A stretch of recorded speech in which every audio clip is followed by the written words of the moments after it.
OK. Bon matin à vous tous. Nous sommes dimanche le 21 juin 2020. Ici Ghislain Larochelle d'imofacile.ca. On est en entrevue 93 aujourd'hui avec un investisseur à succès, Emmett Kelly, qu'on va jaser avec dans quelques minutes. Demain, je veux juste laisser le temps aux gens de rentrer. Et demain, on vous parle de financement créatif. Mardi, on va parler de fiscalité avec Patrick Barriot. Mercredi, c'est le 24 juin, on est off, fait qu'on va vous souhaiter une belle Saint-Jean-Baptiste. Jeudi, on a une personne qui revient, elle s'appelle Céline Vallière. On va parler d'intelligence émotionnelle en affaires avec Céline.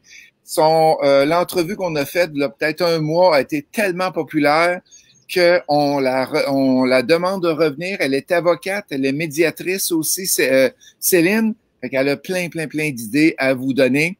Vendredi, on parle de comment financer du mobilier et non pas de l'immobilier. Fait qu'il y a une personne spécialisée en financement d'autre chose que l'immobilier. Comment financer une souffleuse, comment financer un tracteur, comment financer des airs climatisés, des cabanons. Vous avez quelque chose qui est pas attaché trop après l'immeuble. On va vous montrer comment le financer. Et lundi, c'est la journée. Le lundi soir, on parle de Airbnb. C'est la journée pour la soirée plutôt, pour apprendre comment fonctionne Airbnb avec Patrick. On l'a eu là deux semaines et on la refait aujourd'hui, demain soir plutôt, lundi soir. Hey, il y a plein de belles personnes qui sont avec nous autres aujourd'hui. Shérif, on a Kevin, on a Sophie. Bon matin Sophie. Bon matin Pierre, Frédéric. Jean-Michel qui est avec nous ce matin. Vous m'excuserez pour hier matin, petit défi. J'ai été à l'hôpital une partie de la nuit pour un membre du côté de ma conjointe et ça n'a pas fonctionné pour le matin. Et c'est des choses qui arrivent, je m'en excuse. On est ici avec vous aujourd'hui avec Emmett Kelly. Emmett qui est on va dire un grand investisseur du côté de l'Ontario. Mais je posais la question tantôt à Emmett, il y a 300 logements présentement. Bon matin, Emmett. Bonjour, Ghislain, comment ça va?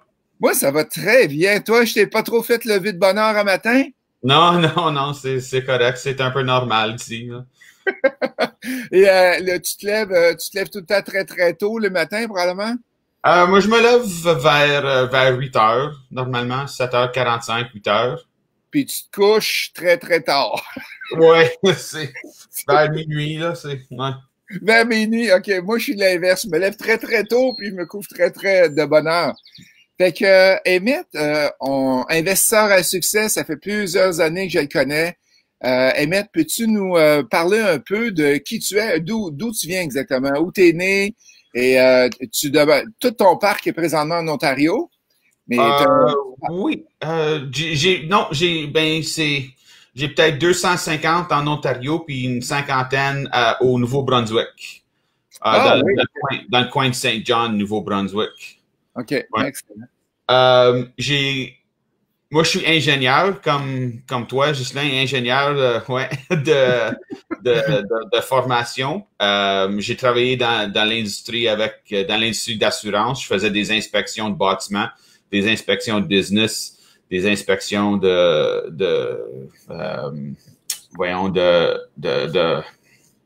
quoi le mot là? Je parle pas français. Je l'ai dit en anglais, c'est d'opérations, c'est ça. Okay. D'opérations, puis les supply chain, puis les choses comme ça. Je fais des inspections de ça pour trouver des risques et tu faisais de l'analyse de risque dans les usines. Exactement. Pour être capable de conseiller ton assurance pour dire il y a ça à modifier pour moins de risques. OK, parfait. Ouais, c'est ça ce que je faisais. J'ai fait ça pour 12 ans avec des compagnies d'assurance. Puis en même temps, j'ai commencé ma carrière d'investir en immobilier. Puis la carrière en immobilier, il a commencé, puis il a juste explosé. Puis, à un moment donné, travailler pour une compagnie d'assurance, ça me partait de l'argent. Alors, j'ai arrêté mon travail. Oui, je perdais de l'argent de travailler pour la compagnie d'assurance. Alors, en 2012, j'ai dit, le 24 janvier 2012, j'ai dit au revoir à la compagnie d'assurance. Puis ils m'ont dit bon, ils m'ont dit au revoir aussi. Puis j'ai commencé temps plein dans ma carrière immobilier. Puis ça n'a pas arrêté depuis ça. T'es né à quel endroit, Emmett? Moi, je suis né à Hamilton, en Ontario. J'ai vécu toute ma vie à Newmarket, qui est juste peut-être 40 km au nord de Toronto. OK. Ouais. Puis, où as-tu appris ton français? Parce que ton français est très bon comme ça. Oui. Ben, mes parents, ils viennent de Montréal. Une section d'une partie anglaise de Montréal, mais ma mère, elle parle français. Alors, mes parents, ils voulaient que je vais à une école française. Alors, moi, je suis allé à l'école complètement français, comme tout le monde au Québec. Ouais, c'est 100%. C'est pas du French immersion, comme ils disent, là. C'était 100% français, juste comme le monde au Québec. Alors, c'est là où j'ai appris tout mon français. Puis, aussi, ma mère me parlait français à la maison aussi. Alors, c'est là où j'ai appris. Quand elle disputait, c'était en français ou en anglais? C'était en anglais. C'est en anglais?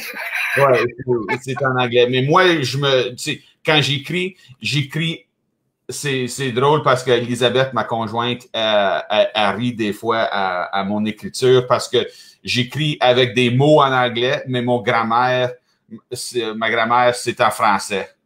Alors, je structure mes phrases comme ils sont en français, mais je mets des mots anglais à la place.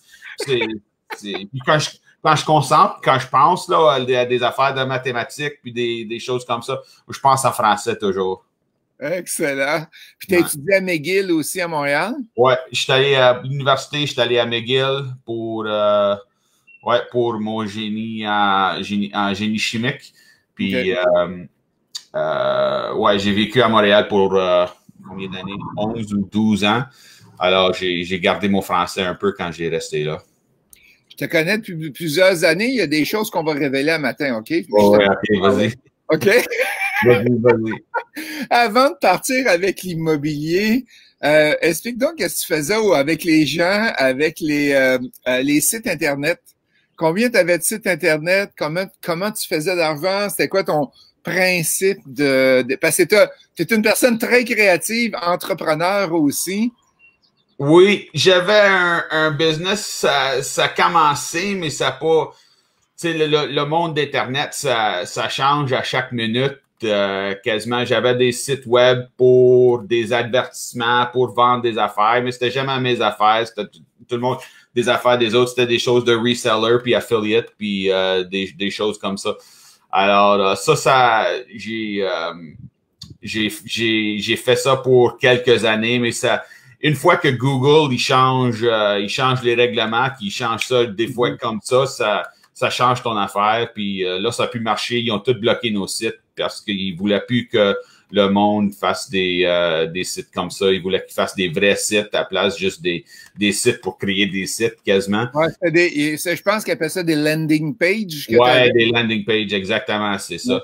Là, ça a pu marcher. On était plus trouvé sur Google. Alors, quand ça s'est arrivé, ça a mouru.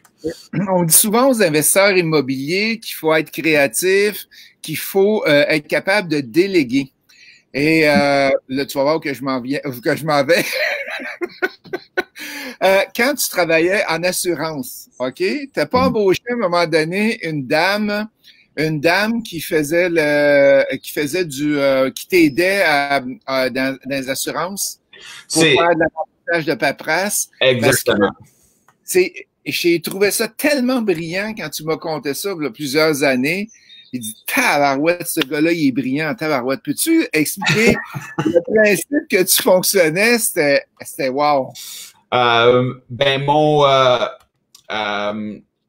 Ma job en assurance me faisait voyager autour du monde. Alors ça prenait beaucoup de mon temps. J'allais en Europe pour 2-3 semaines. J'allais aux États-Unis beaucoup.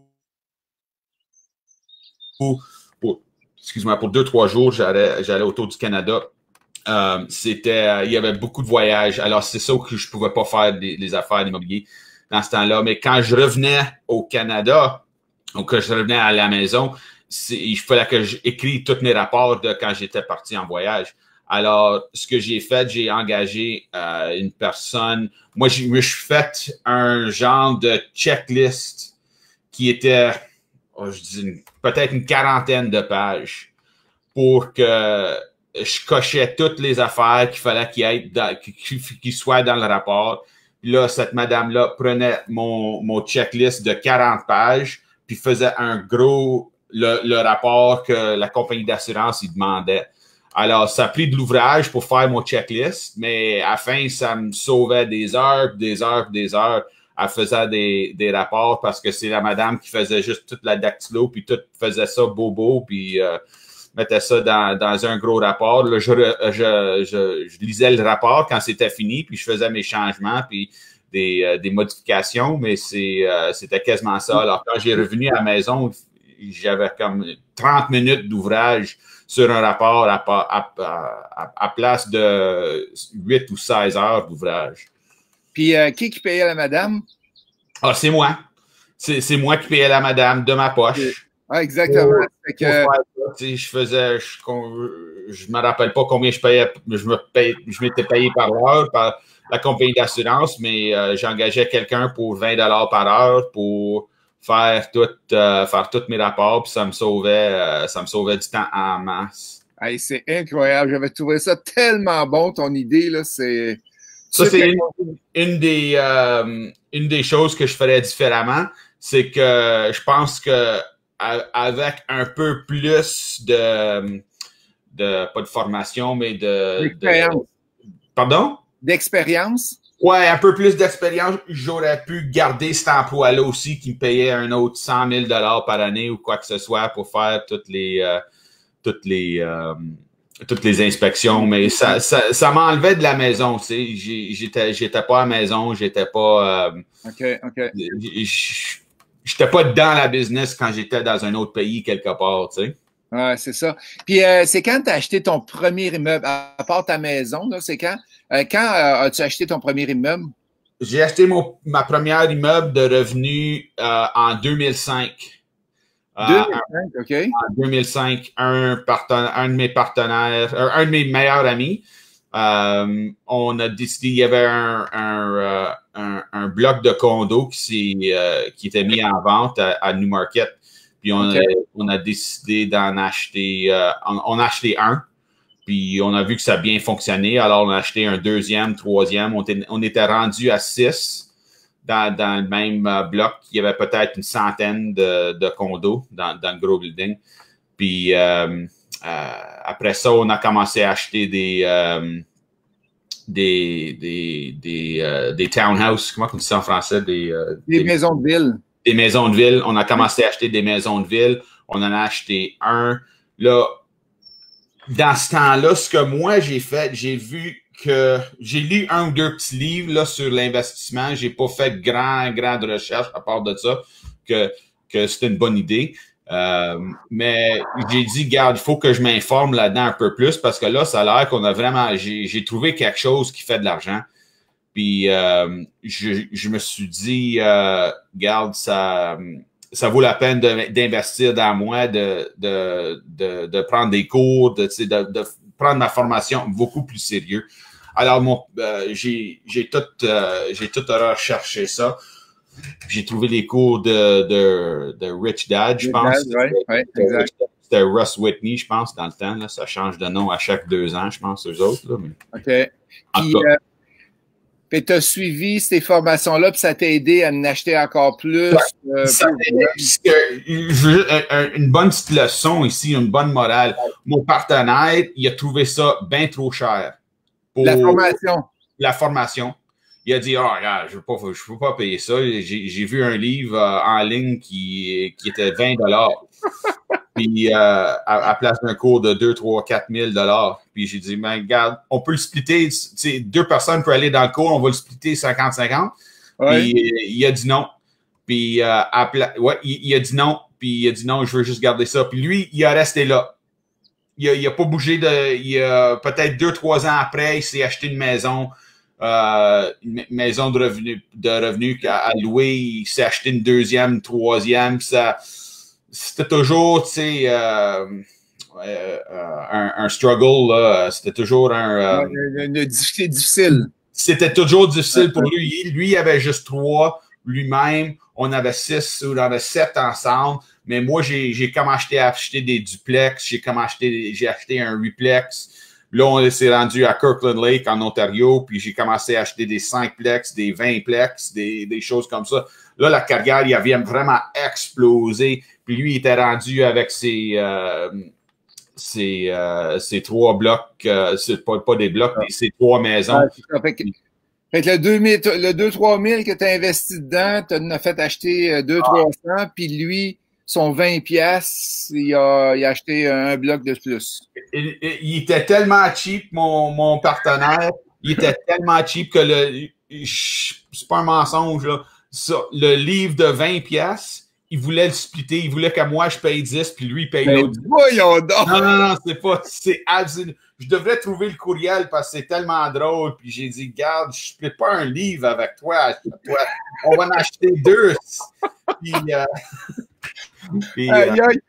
il a probablement demandé une déduction d'impôt aussi au gouvernement. Vraiment c'était tellement comme ça. Je me rappelle, avec notre premier bloc, il était policier. Alors, il faisait un beau salaire, puis il avait une bonne job stable, puis son épouse, même affaire. Il n'y avait pas d'enfant dans le temps.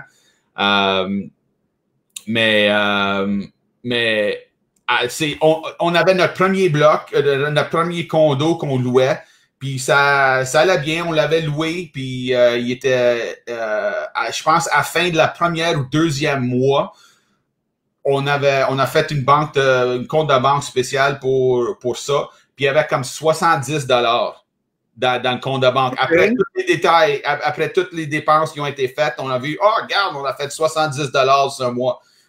Excellent. Lui, il dit, OK, toi, prends 35, puis moi, je vais prendre l'autre 35, puis là, on va splitter ça. Je dis, garde, il faut garder de l'argent dans la banque pour des inconnus, des choses comme ça. Tu sais, t'es policier, là, si tu as besoin de 35 $, dis-moi, je vais te donner 35 $, mais touche pas le compte de banque. Tu vas passer devant lui, puis il va ah non, c'est vrai, ils n'ont pas d'argent, ces étiquettes, eux autres. Ouais. Ils n'ont pas de commission, ces étiquettes. Commission. Fait que des fois, on fait des choix de partenaires et à force de travailler avec eux autres, on se rend compte des fois, c'est pas la meilleure personne pour avancer. C'est ça. Et comment, je viens de voir plein de gens qui rentrent. Le Patrice est avec nous autres, Kat, Tiwa, on a Jean-François, Nick. Juste avant de continuer, Kat demande, je voudrais investir dans la région de Quinton West, proche de Kingston. Tu connais-tu cette région-là? Oui, ça, c'est une région assez stable. C'est à l'extérieur de Kingston. Je n'ai pas fait de recherche là-dedans depuis 5 ans, mais Kingston, c'est bon, c'est stable, ça bouge pas beaucoup. C'est comme, moi, je dirais, c'est comparable à une région comme à Québec, comme, mettons, Trois-Rivières. Okay. Ou Rimouski, ou quelque chose 2-3 heures à l'extérieur des gros métropoles. OK, fait que c'est bon avec ça. Ouais.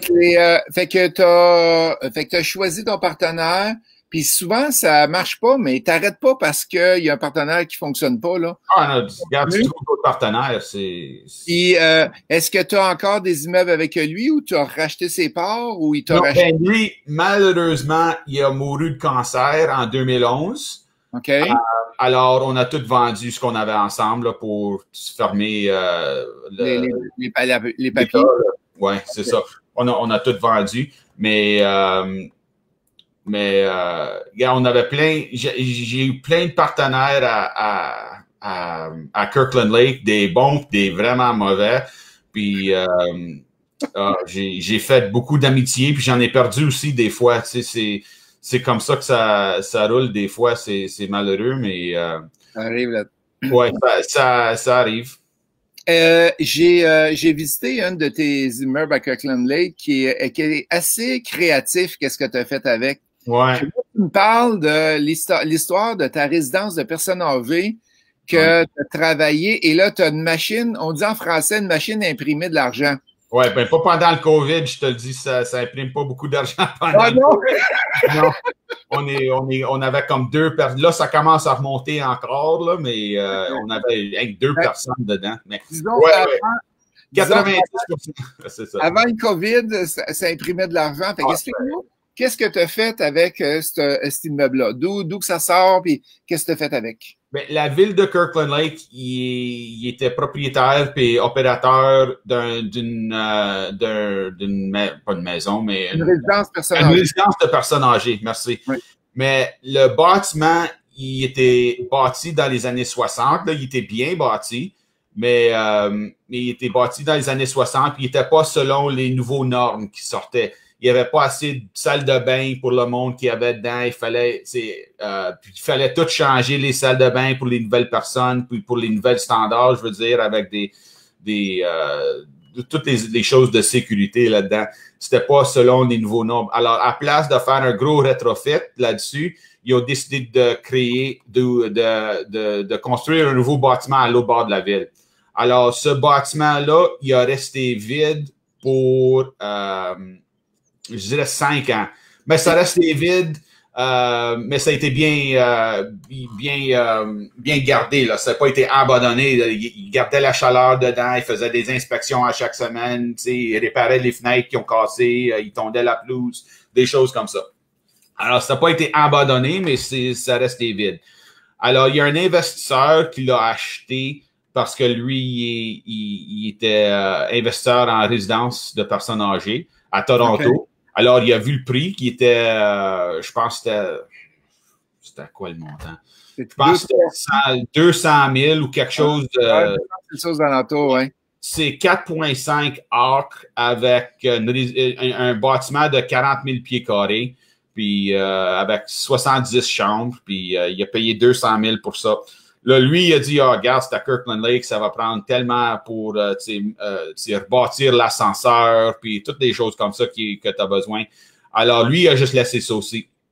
Alors, il a mis ça sur le marché, puis tout le monde à Kirkland Lake, ils ont regardé ça, puis ils ont dit, ça va prendre trop d'argent pour faire un retrofit à mettre des appartements.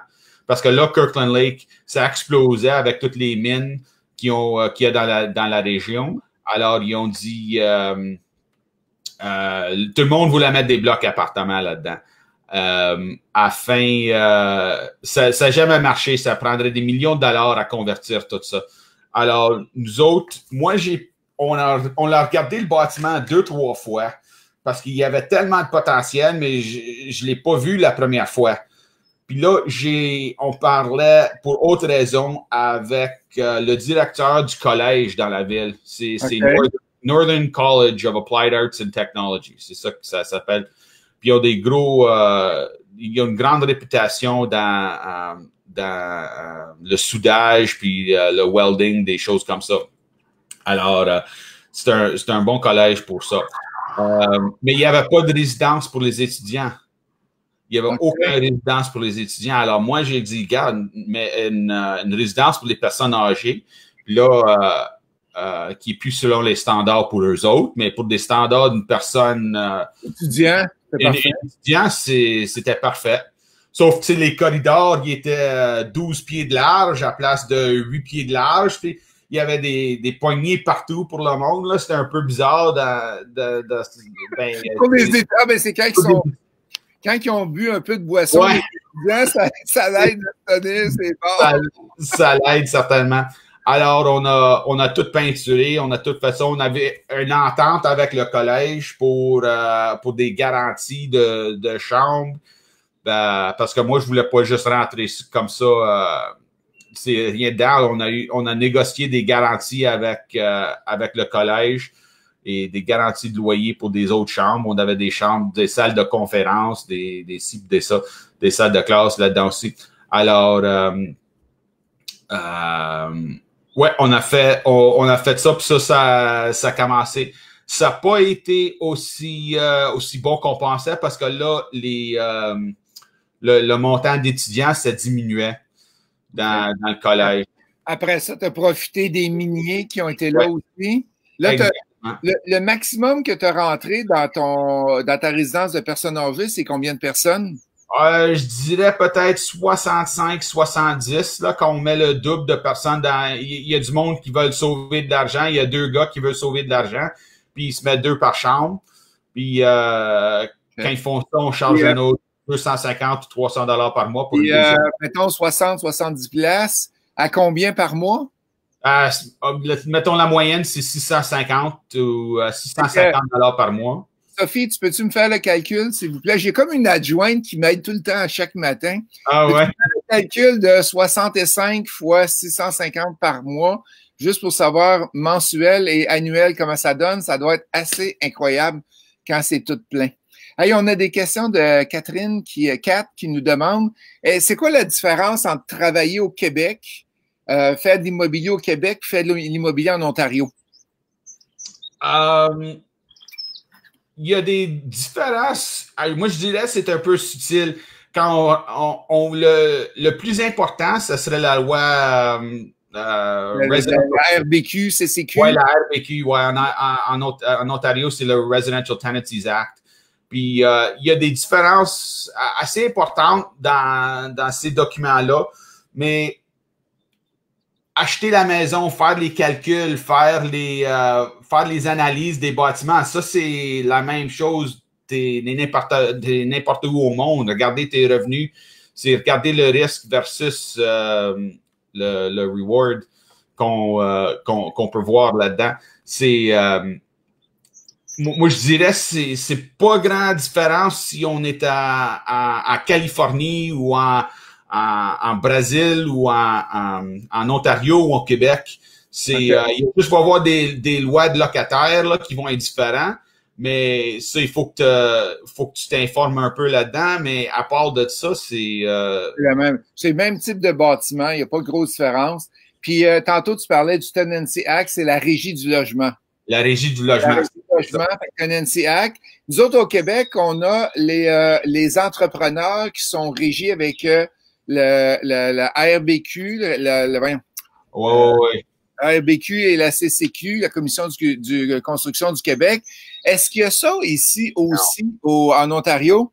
Il y a ça un peu. Il y a les unions et les places comme ça, mais nous autres, comme petits entrepreneurs, on s'engage pas là-dedans. C'est pas rien qu'on. Alors, moi, je peux engager n'importe qui pour faire n'importe quoi dans mes bâtiments. Alors. Avez-vous bien compris? Répète la phrase. Tu peux faire. On peut engager n'importe qui pour faire n'importe quoi dans nos bâtiments. Et ça, c'est avec des petites exceptions, là. Avec des petites exceptions. Mais... Oui, c'est ça. L'électricité, tu peux pas prendre n'importe qui, là. Exactement. Puis le gaz, c'est ça. Il faut avoir des licences pour faire les tâches comme ça. Mais. Excellent. Hey, on vient de voir les chiffres. C'est à peu près 43 000 par mois que ça donne.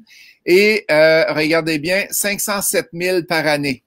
Emmett a payé 200 000 pour l'immeuble. C'est sûr qu'il y a eu plusieurs centaines de mille de réno pour améliorer et tout, là.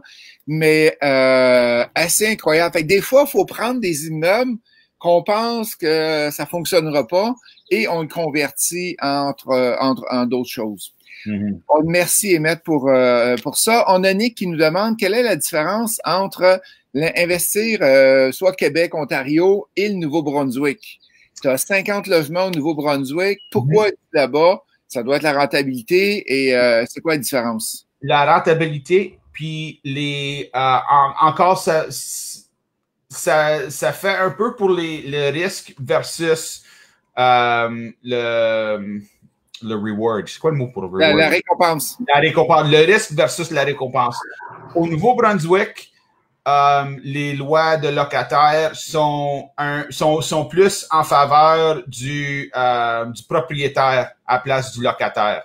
C'est pas qu'ils sont pas favorables, mais mettons, exemple, si je mets 15 000 de rénovation dans un appartement, tu sais, je rénove la cuisine, la salle ou la salle de bain, mettons.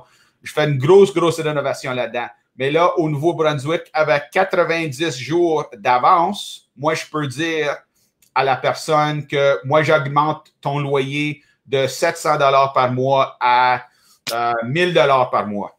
Voyons donc. Ouais. Mais là, la personne, eux, ils ont le droit de partir aussi parce qu'eux autres, ils peuvent décider, parce qu'eux autres, il faut donner 60 jours de partir. Alors, eux autres, ils peuvent dire oui, on va rester ou non, on va pas rester. Alors, à place d'avoir le gouvernement qui met toutes les barrières, les barrières ou les règlements sur le loyer, tu peux seulement l'augmenter par 1,2% ou 1,5% ou 2,1%.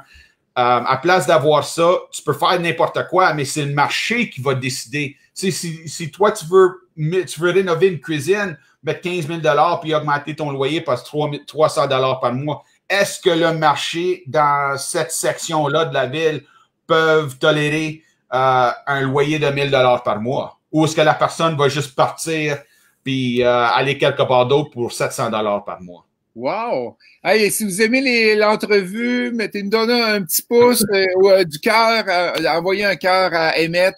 Hey, c'est super intéressant. Je savais même pas ça, Emmett, pour le Nouveau-Brunswick. Si vous avez des questions pour Emmett, c'est le temps. Rappelez-vous qu'il y a un petit délai entre le temps où vous les tapez et que moi, je les vois. On a Sophie qui dit toute une différence entre... pas Sophie, Stéphane, excuse-moi, toute une différence entre quand tu es en une union, un syndicat, et quand il n'y a pas de syndicat entre l'Ontario et le Québec. Quand toi, tu m'as dit, Ghislain, il fallait travailler comme ça m'a... Ouais, parce que, mettons, tu fais des rénaux dans un bloc, là, il faut que tu aies quelqu'un qui est RBQ à 75-80 piastres de l'heure pour aller peinturer, pour aller changer le plancher, pour tout faire, à part le ménage, il faut que tu sois RBQ, ça n'a aucun bon sens. Comment tu fais de l'argent à 75 $ par heure? Fait que c'est pour ça qu'il y a beaucoup de gens qui font ça à cachette, puis ils font ça à cachette, puis ils n'ont pas le choix, mais fait que c'est ça. Fait que ça rend très difficile l'investissement immobilier. En plus, le gouvernement nous limite à 0,6%, 0,8%, 1%, ben, il nous limite, en théorie, là, pour les augmentations. Là, c'est que ça rend ça beaucoup plus difficile. Après ça, connais-tu la région de Campbellton? T'en penses quoi, ouais? Campbellton, je connais pas la région. C'est-tu au nord de Brampton, ça? Je connais pas. Je connais pas cette région-là directement, non. Mais si c'est en dedans de 1 heure ce qu'ils appellent le GTA, le Greater Toronto Area, qui est comme le Mississauga, la Hamilton, Oshawa, puis toutes les villes alentours comme ça.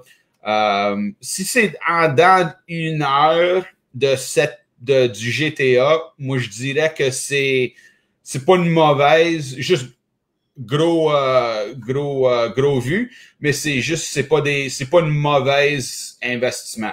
Mais quand tu regardes des places comme Toronto, même chose que Montréal, je présume, j'ai pas regardé le marché à Montréal depuis longtemps, là, mais Toronto, je regarde assez souvent.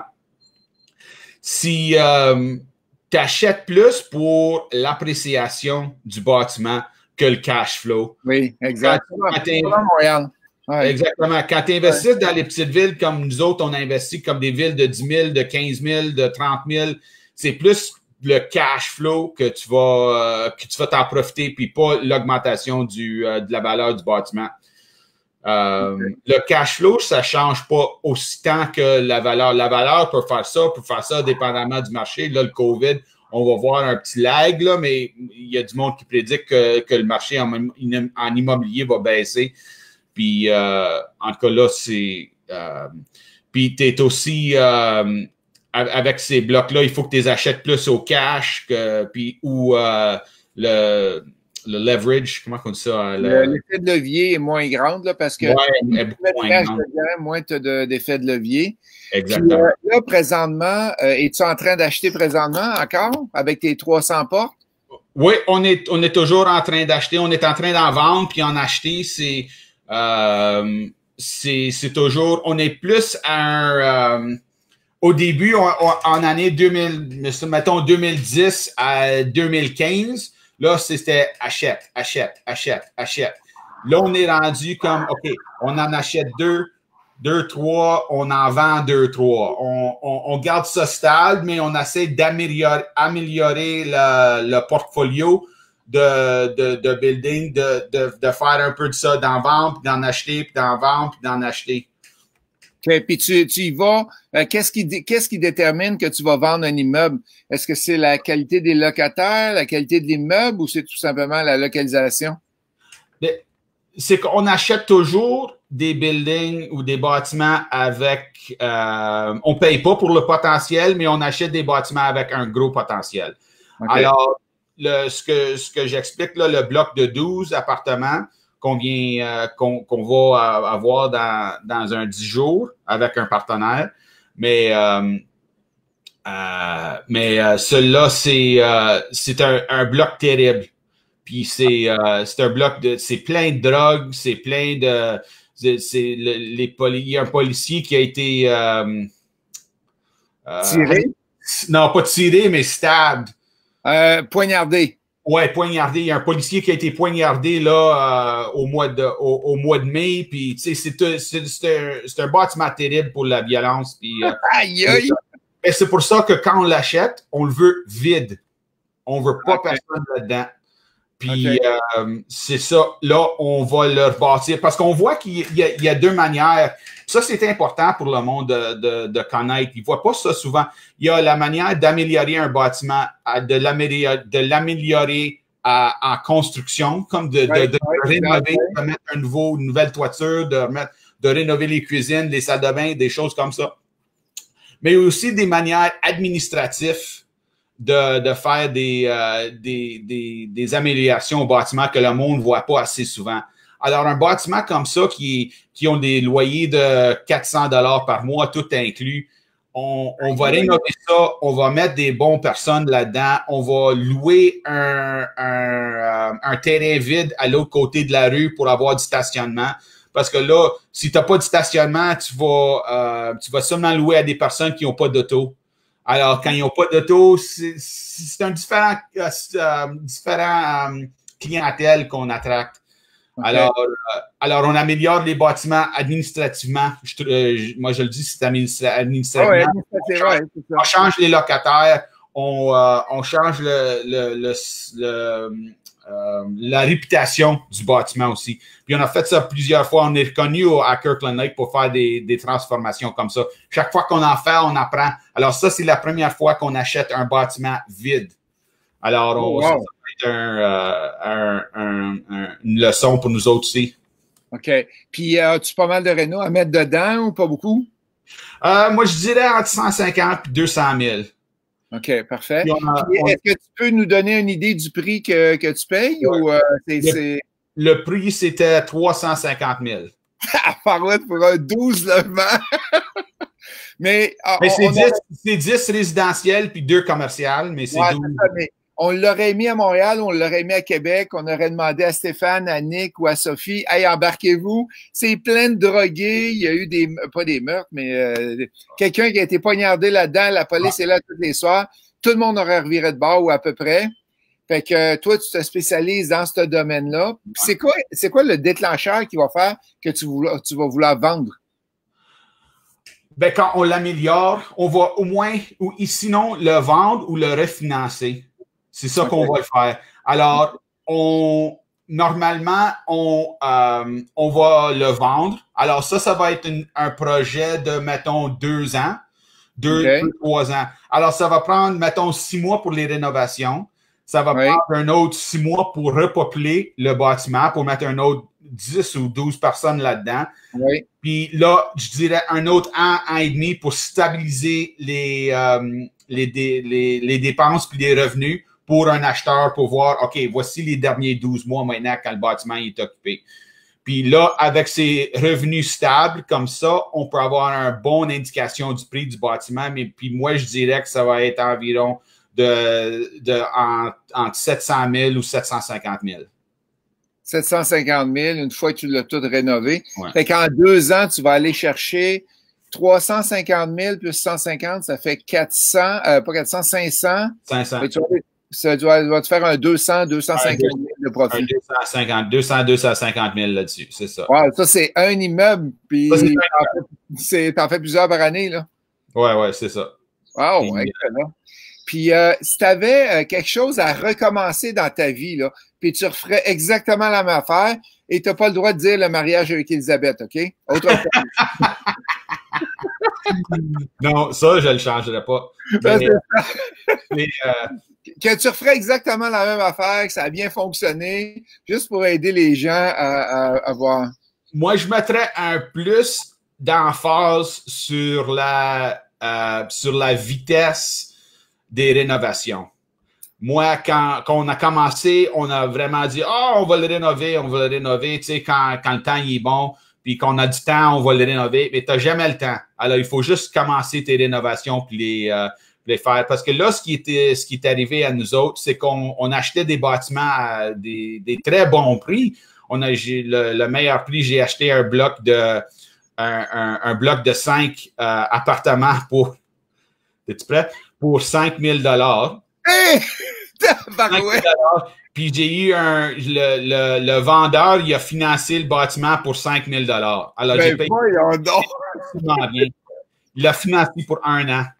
Hey, attends un petit peu, t'as fait de quoi de meilleur que ça? T'as pas fait un échange d'une auto avec un bâtiment? Ça, c'est drôle aussi. J'ai fait un échange d'une madame avait un bâtiment, une maison de location qu'elle avait. Mais elle était sur un genre de bien-être social. Là, je ne sais pas si c'était lequel, mais elle pouvait pas montrer. C'est pas qu'elle ne pouvait pas montrer des revenus, mais c'est qu'elle ne pouvait pas montrer du cash dans son compte de banque. OK. On a tout fait ça passer comme oups, mon microphone il a tombé. On a tout fait ça bien légal. Légal, puis on a fait tout ça avec son social worker, puis ces choses comme ça. Mais la madame a dit, j'aimerais une nouvelle voiture. Mais j'ai dit, garde, je vais t'acheter une nouvelle voiture, puis on va faire un échange voiture pour maison. Puis c'est ça qui est arrivé. Alors, je l'ai acheté une voiture de 20 000 $ et quelque chose. Puis on a échangé la maison. La maison, il a pris... ça était pour prendre beaucoup de rénovation. Mais ce que j'ai fait, j'ai seulement enlevé toute la cochonnerie qu'il y avait là-dedans. Alors, je l'ai juste enlevé toute la cochonnerie. J'ai rien fait d'autre. Puis j'ai revendu la maison à un de nos entrepreneurs qui voulait faire comme un genre de flip avec. Oui. Alors, j'ai vendu à lui pour 40 000 $ avec un vendor take-back, un financement du vendeur. Oui. Et je l'ai vendu à 35 000 $. Alors, lui, il m'a donné 5 000 $. Puis j'ai une hypothèque de 35 000 $ là-dessus. Puis lui, il m'a payé pour 2 ans à 700 $ par mois ou quelque chose comme ça. Là, il m'a donné mon 31 000 $ ou quoi que ce soit à la fin. Puis lui, il avait une maison qui lui, l'a vendu pour 138 000 $. Aïe, aïe. Tout le monde a fait son argent. Tout le monde était content sur la ligne. Ouais, exact. Fait que c'est une des grandes qualités que je te connais, Emmett, que tu es très, très, très créatif. Quand tu frappes un mur, tu dis, il y a tout le temps quelque chose que je suis capable d'aller me débrouiller puis passer à travers ou faire de quoi. J'ai plein d'histoires dans mes formations, puis il y en a plusieurs qui viennent de toi. Ouais. Je dis, hey, je connais un investisseur qui a fait ça, puis ça vient d'émettre ça. Ouais. Hey, on a eu plein de commentaires. Sophie qui dit, avez-vous de la difficulté à vendre? Est-ce que vous êtes un pro de l'immobilier, vous débarrassez d'un bien, les gens le savent, il doit avoir un problème avec les meubles ou comment vous êtes perçu dans le marché? On est très bien perçu parce que ce que nous autres, on a une genre de garantie quand on vend les bâtiments parce que c'est nous autres qui vont les gérer après aussi. Ah, OK.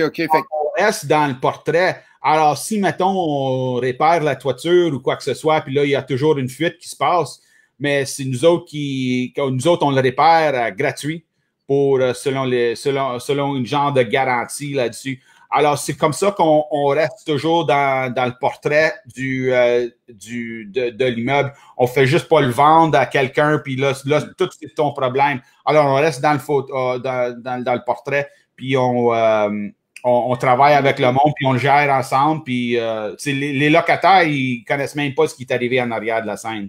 Ah oui, OK. Puis, mais t'en gères combien présentement? Fait que tu vends les immeubles et tu continues à les gérer. Oui, on continue à les gérer. Je pense on l'a toujours fait. Il n'y en a pas un qu'on a vendu, qu'on n'a pas géré. Ah, OK. Fait que c'est un autre modèle d'affaires que tu as là. Oui, alors on garde le business, on garde un autre 10% du revenu pour nous autres à chaque mois, tu sais, pour la gestion.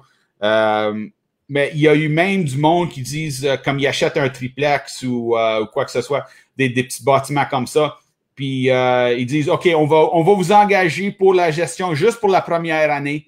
Puis là, après ça, on va le gérer nous-mêmes. Et puis, tu fais toute la job sale, puis après ça, quand il est tout liné, tu y redonnes.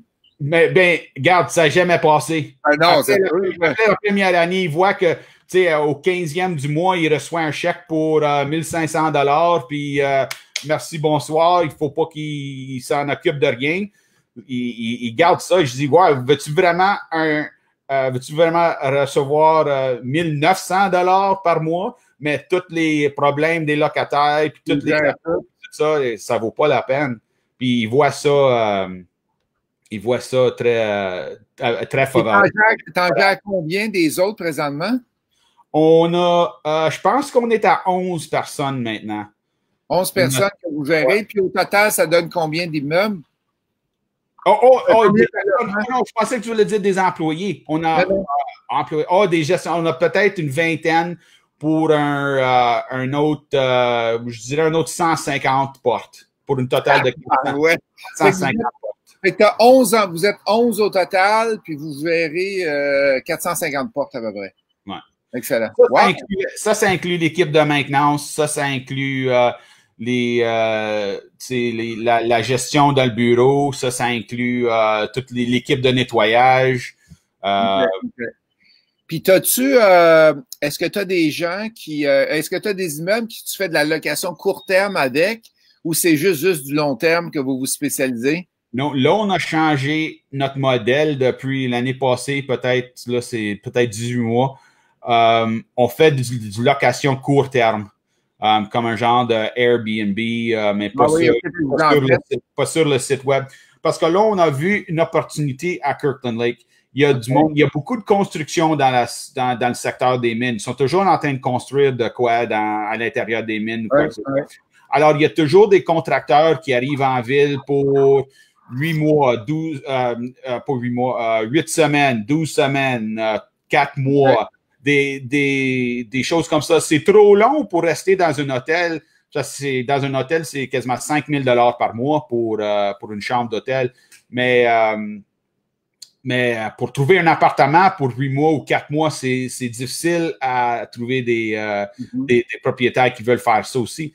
Alors, ce qu'on a trouvé, on a fait des deux choses. On a fait des logements tout fournis, puis avec le housekeeping là-dedans qui vient nettoyer à chaque semaine. Puis, on a aussi changé la grosse résidence de personnes âgées. On a changé ça à des résidences à court terme. Alors, le monde peut rester là pour le minimum, c'est 1 semaine, puis le maximum, ben c'est le maximum. C'est pas le maximum là-dedans. Le maximum, c'est ça. OK. Fait que toi, t'es un peu comme le gars à TV là, qui achète des deals là, puis qui paye ça pour des peanuts aux États-Unis. Toi, tu réussis à faire ça en Ontario. Ben bravo. Ouais. Il arrive des bad luck aussi, Emmett, OK? Puis et je veux que tu donnes des conseils aux gens de ne pas se décourager, de continuer à foncer. Et cette semaine, il t'est arrivé une méchante bad luck. Peux-tu expliquer un peu qu'est-ce qui est arrivé avec un de tes immeubles? On a eu un grand feu dans Je pense que je suis capable d'aller partager bouge pas. Je crois que je suis capable d'aller partager qu'est-ce qu'Elisabeth a mis sur les réseaux sociaux. Ah, sur Facebook, oui. Sur Facebook, bouge pas, ici, partager. Excellent. Est-ce que tu le vois? Non. Attends un peu. OK, bouge pas, je vais le monter ici. Qu'est-ce que je vais faire? Je vais me retirer, puis là, je ne pourrai plus parler pour que ça soit plus en gros. Là. Ça fait que tu vas expliquer un peu qu'est-ce qui est arrivé. Fait que je me cache et je te mets ça en gros. Fait que juste expliquer ton... Si vous voyez dans la photo, il y a dans la cour du voisin, il y a eu il y avait une garage détaché de sa maison qui a pris feu. Puis il a tout brûlé le côté du bâtiment. Puis le feu, il a brûlé tellement longtemps avant que les pompiers y arrivent que le feu, il a rentré à l'intérieur des résidences. Ça, c'est à l'intérieur.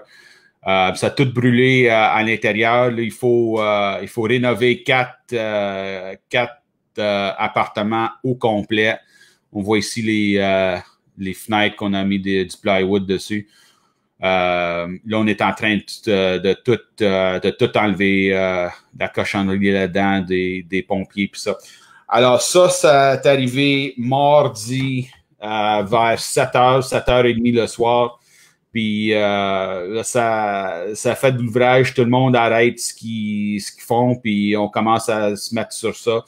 Puis en tout cas, c'est de l'ouvrage, mais moi, c'est un peu quand un gros catastrophe comme ça arrive, le monde se met ensemble dans une équipe. Alors, tous les locataires, ils étaient tous vraiment sympathiques, puis tout le monde est allé au même hôtel, puis ils ont resté là la première nuit. On était capable de rouvrir les autres. C'est un bloc de 15, alors il y avait 11 appartements qu'on était capable de réouvrir quasiment immédiatement.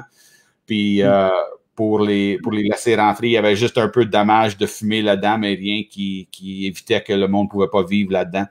Alors, fait que les défis, il y en a. Hey, donne-moi 30 secondes, on va juste replacer les deux écrans, bouge pas.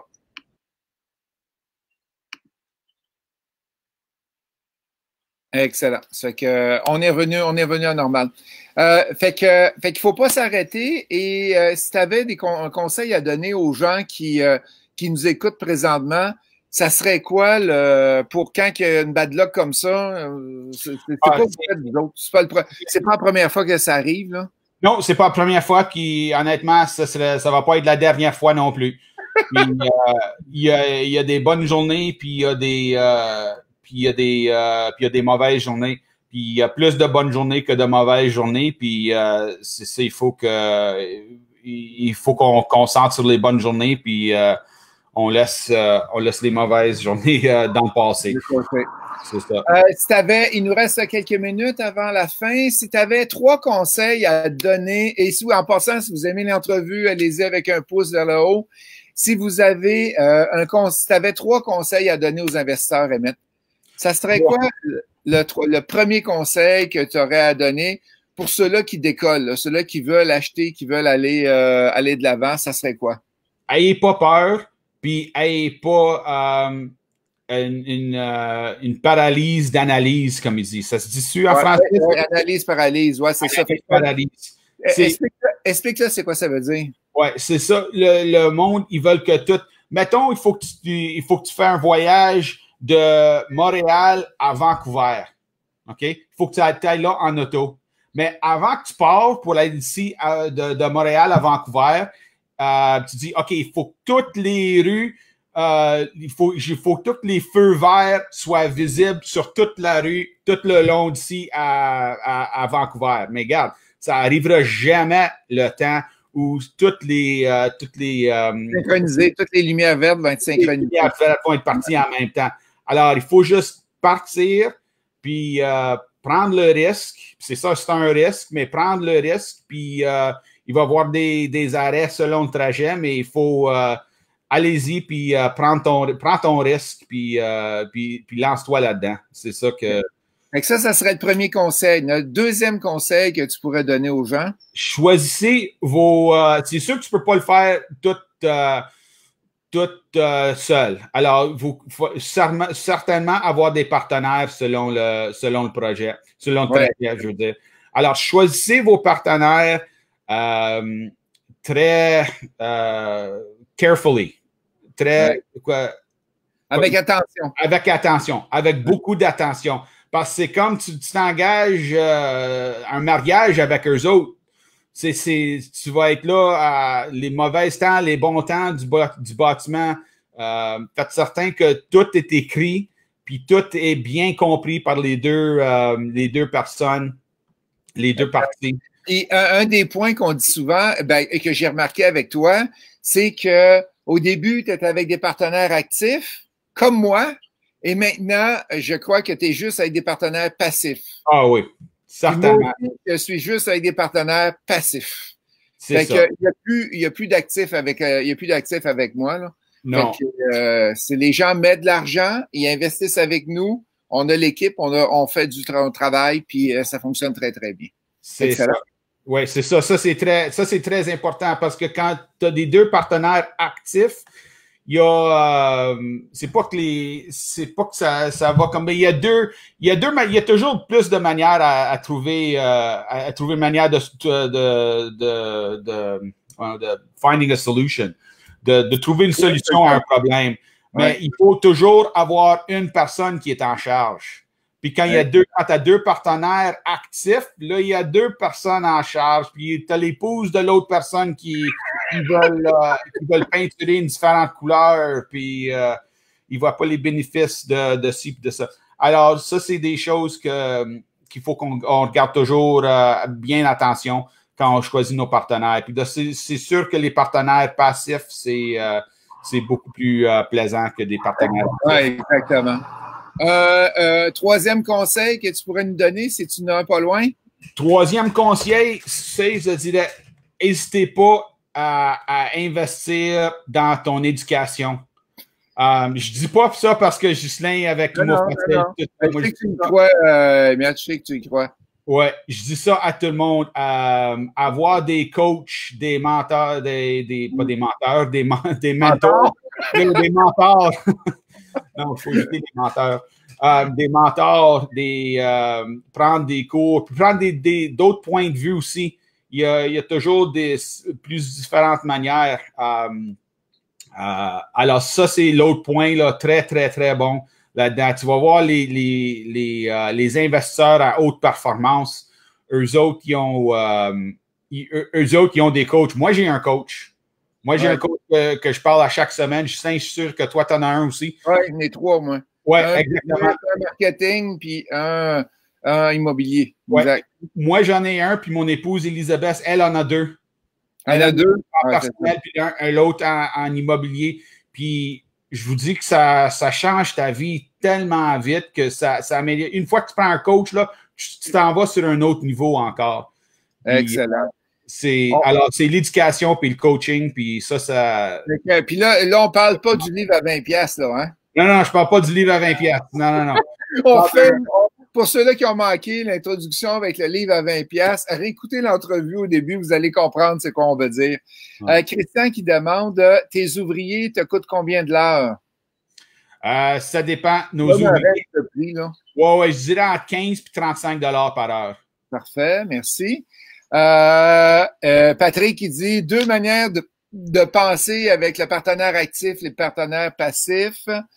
Nathalie qui demande est-ce qu'un partenaire passif reçoit la même chose qu'un partenaire actif? Non, Nathalie, non. Parce que l'actif va faire des choses supplémentaires que le passif ne fera pas, c'est que non, c'est pas pareil. Et Philippe qui demande à quel endroit peut-on avoir des exemples de contrats? Au Québec, on a ça chez les notaires et les avocats. Tu ne vas pas prendre ça sur Internet. Jamais tu fais ça. Notaire, avocat, ça vaut la peine de payer pour aller se payer pour avoir un bon contrat. On arrive vers la fin. Je veux juste vous dire que notre ami Emmett est avec nous cet été au coaching avancé. Fait qu'il va venir nous parler pendant 2 jours de négociation. Vous avez vu un peu comment il négocie avec des autos et tout. Imaginez 2 jours avec ce gars-là, comment il est capable d'aller négocier avec ses histoires. Ça fait déjà trois fois, je pense que je fais la formation avec toi, Emmett. 3 ou 4. 3 fois. Et j'apprends tout le temps, à toutes les fois que je suis à formation de négociation. Fait que pour ceux-là qui ont de l'intérêt avec le coaching avancé, Emmett va être avec nous pendant une fin de semaine complète cet été pour nous donner de la formation sur la négociation et comment il réussit à faire des deals comme il fait là. On a hâte de voir tes nouvelles techniques que j'ai manquées dans la dernière année. Un gros merci, Emmett. J'ai des bons exemples aussi, Ghislain, des nouveaux exemples là, on va trouver ça vraiment intéressant. Oui, exact. Mais ça fait 3 fois que je le suis, mais moi, le suivre encore une autre fois parce que j'apprends tout le temps avec tes cours. Un gros merci, Emmett. Ça a été un plaisir. Merci à vous tous d'avoir été là. On a eu beaucoup de personnes ce matin qui étaient avec nous autres. Et toujours un plaisir de t'avoir avec nous. Les gens créatifs comme toi, on en a besoin dans le marché. C'est ces gens-là qui vont prendre quelque chose qui est pas bon et le rendre comme un super deal qui fait 250 000 en 2 ans à peu près avec. Bravo. Reste avec moi, Emmett. Je termine avec les gens. Oubliez pas que demain, on parle de financement créatif. On va voir un peu comment se financer de façon créative. Mardi, on parle de fiscalité. Jeudi, on parle d'intelligence émotionnelle en affaires. Et vendredi, on parle de comment financer du mobilier, excusez-moi, pas de l'immobilier, du mobilier. Et demain soir, pour les gens qui veulent faire de la location court terme, un peu comme Emmett a dit, nous avons une formation Airbnb. C'est une formation qui est virtuelle. C'est de 7h à 10h, mais entre vous puis moi, prévoyez donc un petit peu plus longtemps parce que souvent, il y a beaucoup de questions. Et on a un spécialiste qui a 39 chalets locatifs présentement en location qui va donner la formation. Donc, une excellente formation pour vous. Fait que manquez pas ça. Et on se revoit demain. On parle de financement créatif. Bye la gang. À la prochaine. Au revoir. Merci Emmett. Bye bye.